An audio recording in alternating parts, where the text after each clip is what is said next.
Let's go into this other story. So 2024 is starting off with a bang. There's a lot happening out in the world. Real crazy stuff, real heavy stuff. Being a politician is one of the dangerous jobs. I wonder what's more dangerous, being a politician or being a rapper? Because kind of being a politician and a rapper are kind of one and the same, right? I would say so. I would say if you're a politician, it's like you're, of course, in the public eye. You have a lot of power. You definitely have. Well, who is more powerful, like Jay-Z or Marjorie Taylor Greene? Who has more influence, like J. Cole or AOC? I don't know, because it's not like AOC ever passed a bill, and we only know AOC for viral hits. But we know J. Cole's words. You get what I'm saying? That's why music is so powerful. That's why it's so dangerous, That's why so many like religions, places, so many things, they try to like ban music, In Islam and like Orthodox Islam, for some people, they say like music is haram and you shouldn't be playing music or making music. You know what I mean? I don't know who is more powerful, like rappers or politicians. I would say being a rapper is just more dangerous because you don't have security though. But many politicians, if they were dropped off at the right place at the right time, it would that would be the last time, if that makes sense, if you follow what I'm saying. For a lot of rappers though, for a lot of rappers, not so much. A lot of rappers, it would just be annoying. Imagine if you're like Jay-Z and you get dropped off in the middle of like New Orleans. I don't think they're just gonna like straight up rob Jay-Z. You get what I'm saying? They might rob Jay-Z, but I don't think they want to kill Hove. You know what I mean? Like if they drop Jay-Z like in the middle of Houston, like a lot of people just be like, "Yo, ho, what's up?" Haha. You know what I mean? I guess it also depends on what type of rapper you are too, because Jay-Z's like a businessman. But if you drop one of these crazy young boys, like NBA young boy, off in the middle of the hood, right? Somebody might have some beef or something because of the King Von stuff, something like that, right? You definitely could not drop. You definitely could not drop King Von off just like in the middle of Chicago. No, hell no, hell no. But I think you could drop Jay-Z off in the middle of Chicago. You could definitely do that, in my opinion. It's just my opinion though. Oh gosh, I don't have a lighter. I have a lighter on me. I have a lighter. I got papers on me, but I don't have a lighter. Be very interested to know. And I gotta get my lighter.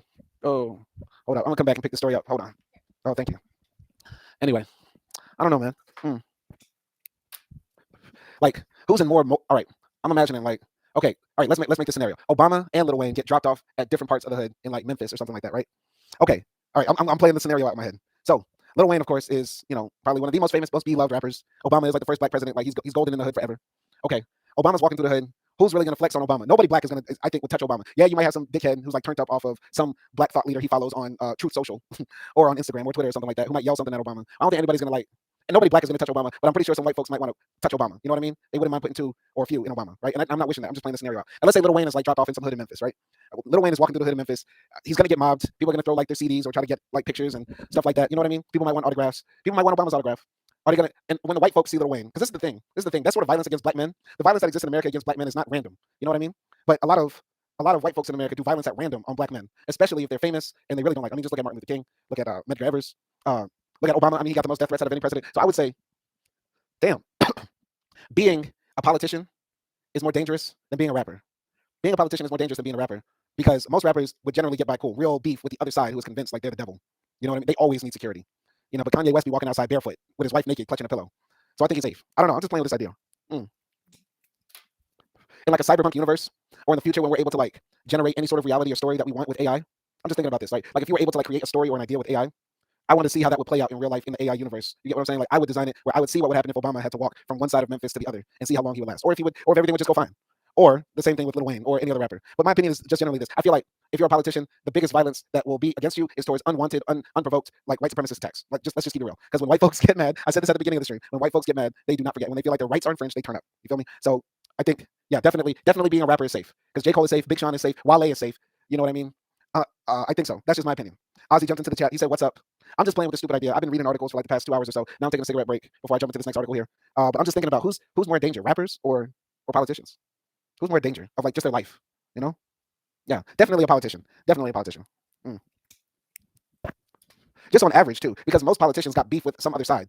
Like if you're a rapper, you naturally don't have beef with anybody. You sort of create beefs or beefs come to you. You know what I mean? Like you don't have, Nas didn't wake up with beef with Jay-Z, but Putin wakes up with beef with Ukraine. Even if Putin didn't invade, you know what I mean? Even if Putin didn't invade Ukraine in Russia's history has been contentious at best. So Putin would have woken up with beef with Ukraine. Ozzy said, depends on the rapper. I think that's absolutely true. Like if you're a gangster rapper, of course you're gonna have beef. But if you're naturally, like if you're the king of Saudi Arabia, you naturally have beef with Iran. You get what I'm saying? If you're the president of Yemen, you naturally have beef with Saudi Arabia, even before anything starts. You get what I'm saying? If you're the president of India, you automatically got beef with Pakistan. But if you're Jeezy, you don't naturally have beef with Rick Ross. So you get what I'm saying? Now somebody's gonna say, okay, but if I'm a Chicago rapper from the South Side and my ops are from the West Side, as soon as I start rapping, my ops from the West Side are naturally my enemies. So I guess that makes sense, right? Or if you're even a simpler example, because I don't even know if the South Side and West Side of Chicago beef like that. But if I'm a blood rapper and then I start bubbling, I'm gonna naturally have beef with Crip rappers, right? So I can see that, and that's sort of politics. I mean, that's why they call it gang politics, right? I don't know. I'm just throwing out ideas, man. Let me take this cigarette break. Let me just chill. I'm just chopping it up. Hella late with the people. Y'all go check out that movie review I did with my wife. It's very cool. Very cool. So I'm going to read Ozzy's comment right here. Kind of like some prisons with racial politics. That's a very good point, right? That's a very good point. See, it's like that's why politics is naturally beef. Politics is the science of organized beef. You know what I mean? Because they call it prison politics because you have to manage the tension that naturally exists between the Mexican gangs or the black gangs, the Aryan Brotherhood versus the Black Guerrilla family.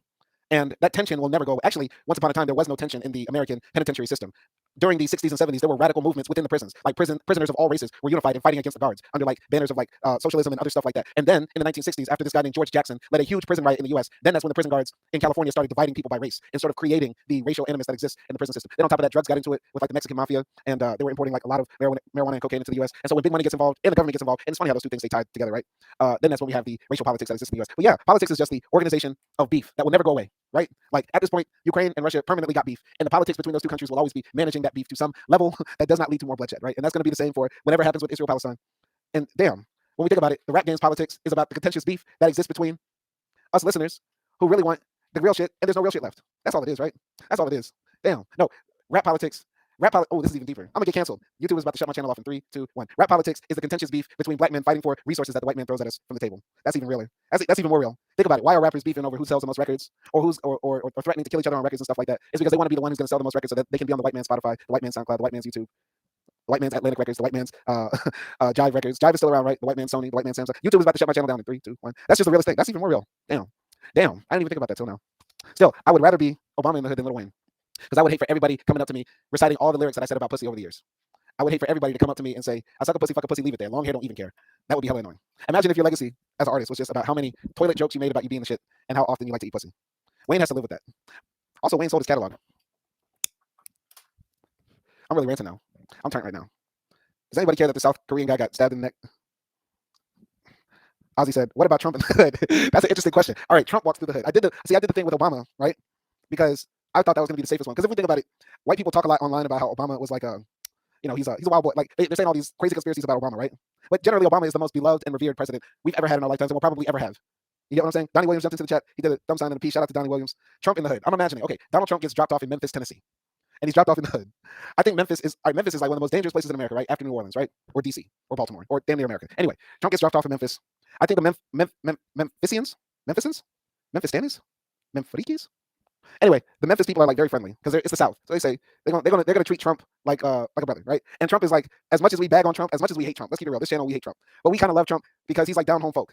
Trump is like real America. He eats McDonald's all day. He shits KFC. He's like he spends millions of dollars like the way most Americans would on golden toilets and sluts from Slovenia. So that's what most Americans would do if they were in Trump's position. So that's why people love him. And I knew Trump was going to win when one time they asked him like a baseball question, and Trump went in for like 15 minutes talking about how much the Yankees were going to beat the shit out of the White Sox or something like that. Like Trump actually like gets America. And they asked that same question to Hillary, and Hillary said something like, well, I'm from Brooklyn, but I'm really from Chicago, so I'm like a White Sox fan, but I also love my Dodgers. And it's like, no, that's not what we want. That's not what we want. We talk sports. See, Americans are dumb like that. You have to talk to us like real simple. Like that's why this channel got 3 people in the chat, because this is not an American. This is not palatable for the American mind. We're not talking like about Cardi B's fake titty popping. We're talking about real shit across the world, and that's what people like. You get what I'm saying? That's what people don't like. But anyway, Trump gets dropped off in the hood. People would respect it, I think, low key, because there's a lot of black men, unfortunately, who respect Trump's big dick energy for the fact that we know it's really little. we know Trump is walking around with a mushroom because the porn star said it in her book. But Trump got a certain aura that people just respect as Americans because he's so bold with it. So I think Trump can make it out of the black part of the hood. But the same thing I said about Obama applies for Trump too. The most dangerous thing in America is just random white people doing violence. Timothy McVeigh's, every school shooter. So Trump will be cool with black folks because we've never killed a president. We never bombed schools. We, by and large, don't run up in schools and shoot stuff. So Trump will be cool with us, in my opinion. He could walk through. Somebody might call him a racist. Somebody might call him a jackass. Somebody might, try to snatch the wig off his head. Somebody might say he looks like an orange with legs. Somebody's going to roast his ass. But nobody's going to hurt Trump. But Trump has to be scared of the white folks in America. Trump might stumble upon that one crazy white boy who's like, I've been waiting for this moment all my life. And like Phil Collins start playing in his head. He thinks he's in a movie. Everything moves in slow-mo. Bam, bam, bam. We got McKinley again. You get what I'm saying? YouTube's about to take the channel down. 3, 2, 1. No. Trump can make it out the hood. But no white folks, man. White folks, they don't play. They would even get Trump. I would seriously like to see. I can't wait until the future when we can generate that sort of like alternate realities with AI. When that happens, that's going to be so dope. Because I'm going to play out so many scenarios I've always wanted to see. So many scenarios I want to see. I don't know, man. I don't know. I've been smoking a cigarette for the past 10 minutes. I'm gonna get to the story though. But y'all have to rewind this. You have to rewind the stream to see when I talked about the